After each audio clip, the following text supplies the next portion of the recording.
Welcome to टेक्समूथ। इस video में हम डिस्कस करने वाले हैं एक इम्पॉर्टेंट सर्कुलर के बारे में जो कि अभी रिसेंटली लाया गया ऑन 4 नवंबर 2024 को।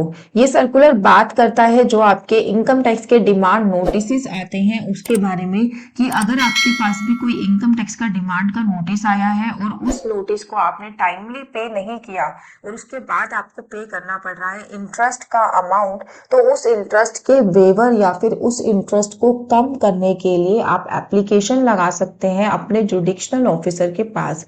उस जुडिशनल ऑफिसर की मॉनेटरी लिमिट इस सर्कुलर के थ्रू सेट की गई है कि कितने से कितनी इंटरेस्ट के वेवर के लिए आपको किस ऑफिसर के पास जाना है। तो चलिए सर्कुलर को एक बार देख लेते हैं। ये है आपका सर्कुलर नंबर 15 2024। ये आया था आपका 4 नवंबर 2024 को। सर्कुलर में क्या कहा गया?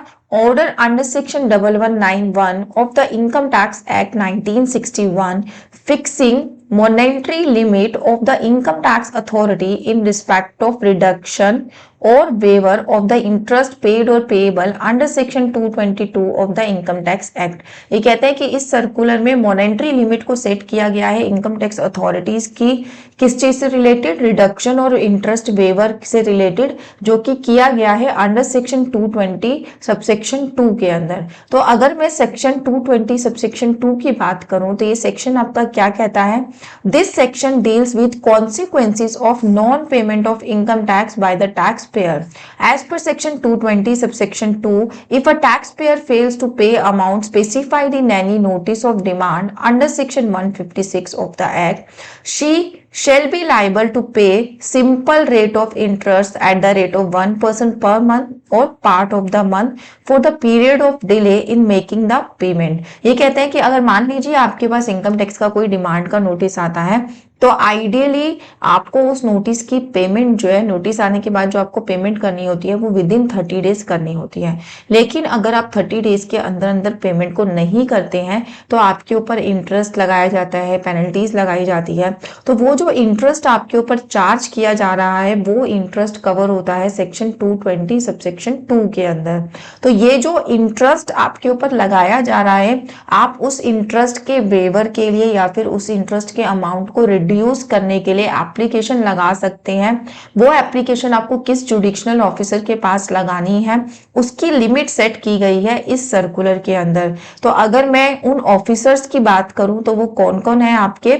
Principal chief commissioner of income tax, chief commissioner of income tax, principal commissioner of income tax और सीआईटी यानी कि कमिश्नर ऑफ इनकम टैक्स। तो इन सबको ये पावर है कि वो इंटरेस्ट के अमाउंट को रिड्यूस भी कर सकते हैं और उसको वेव ऑफ भी कर सकते हैं। इस सर्कुलर के थ्रू ये पावर नहीं दी गई है, ये पावर ऑलरेडी सेक्शन 220 सबसेक्शन 2 ए के अंदर लिखी जा चुकी थी, जो कि अभी इतनी अवेयरनेस नहीं थी कि मैं अपने इंटरेस्ट के अमाउंट को कम भी करा सकती हूँ। बट जब ये सर्कुलर आया है तो इस चीज की भी अवेयरनेस तो आ गई है कि ये चीज पहले से लॉ में अवेलेबल थी कि आप अपने इंटरेस्ट के अमाउंट को रिड्यूस करा सकते हैं अंडर सेक्शन 220 सबसेक्शन 2 ए के अंदर।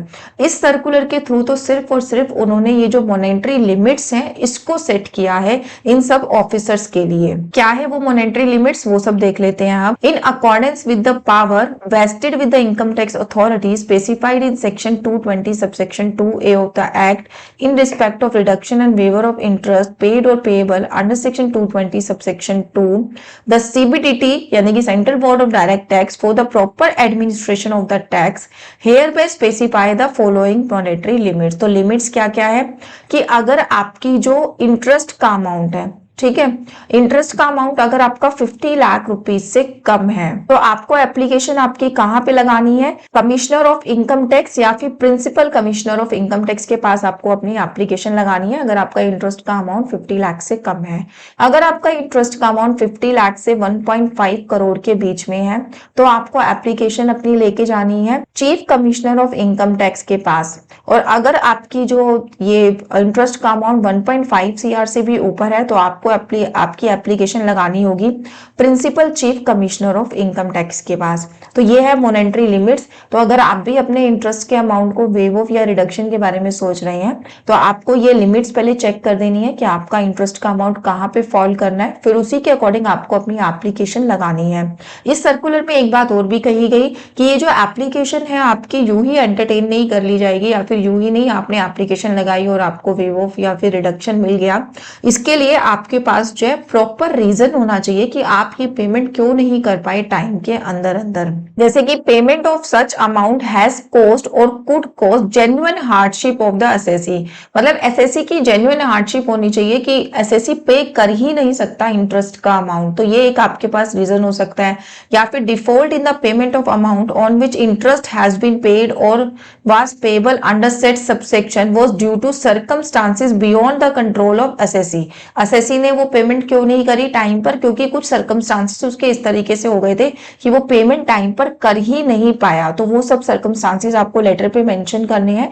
अगर उस ऑफिसर को जिसके पास आपकी एप्लीकेशन जा रही है ये फील होता है कि आपकी जो रीजन है वो जेन्युइन है, जेन्युइन हार्डशिप है, तो वो आपको अलाउ कर देगा वेवर इस इंटरेस्ट के लिए। The assessee has cooperated in any inquiry relating to assessment और any proceeding for the recovery of amount due from him. अगर आपके ऑफिसर को ये लगता है कि एसएससी ने ड्यूरिंग द प्रोसेसिंग ऑफ जिस भी केस के अगेंस्ट आपके ऊपर डिमांड रेज की गई है उस केस में प्रॉपर कोऑपरेट किया है असेसिंग ऑफिसर्स के साथ, जो उससे इंक्वायरी की गई उसको टाइमली उन्होंने आंसर किया है, उसने डिपार्टमेंट के साथ फुली कोऑपरेशन किया है इस पूरे जो असेसमेंट प्रोसीजर है उसके दौरान, तो भी आपको इस इंटरेस्ट का वेवर मिल जाएगा। और ये सर्कुलर आपका कब आने वाला है, जिस डेट पे ये सर्कुलर इशू हो गया है तभी से ये सारे जो रूल है वो एप्लीकेबल हो जाएंगे। तो ये था हमारा छोटा सा सर्कुलर जिसके थ्रू मैं आपको ये बताना चाहती थी कि अगर आपके पास भी इस तरीके कोई डिमांड नोटिस आया है और आप टाइमली उसकी पेमेंट नहीं कर पाए हैं और आपके ऊपर लगा दी है डिपार्टमेंट ने इंटरेस्ट का अमाउंट, तो इंटरेस्ट के अमाउंट के लिए तो आप डिपार्टमेंट के पास जा सकते हैं और वेवर के लिए एप्लीकेशन लगा सकते हैं। एप्लीकेशन कहाँ लगानी है आपको, ये हमने जो भी लिमिट्स हैं उसके बारे में डिस्कशन कर लिया है कि अगर आपका 50 लाख से कम है इंटरेस्ट का अमाउंट तो आपको एप्लीकेशन लगानी है principal chief commissioner of income tax या फिर कमिश्नर ऑफ इनकम टैक्स के पास। अगर आपका इंटरेस्ट का अमाउंट 50 से 1.5 सीआर के बीच में है तो आपको एप्लीकेशन लगानी होगी अपनी chief commissioner of income tax के पास। और अगर आपका ये जो अमाउंट है 1.5 सीआर से भी ज्यादा है तो ये एप्लीकेशन आपकी जाएगी principal chief commissioner of income tax के पास। तो ये था हमारा छोटा सा circular. Thank you so much for watching this video. इसी तरीके से टैक्स स्मूथ को फॉलो करते रहिए और अगर चैनल अभी भी सब्सक्राइब नहीं किया है तो आज ही सब्सक्राइब कर लीजिए। Thank you so much watching this video. Thanks.